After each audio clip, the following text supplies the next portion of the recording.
Ey, бас дейтін жігіттер бар емес па? Бас дейтін жігіттер екі әйел алады, сенде сияқты қуып жүрмейді.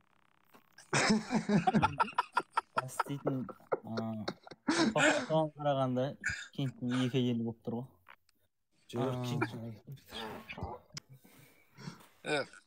Қабылдамады, короче. Екі рет жібердім, қабылдамады. Екі рет деген бәрі Ержаннан үйреніп алған ау деймін десең. Сен ана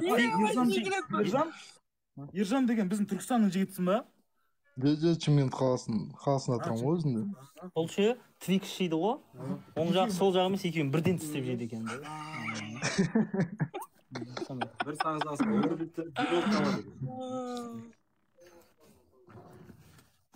Нема? Шымкентте трехспальный кровать деген сатам екен десең.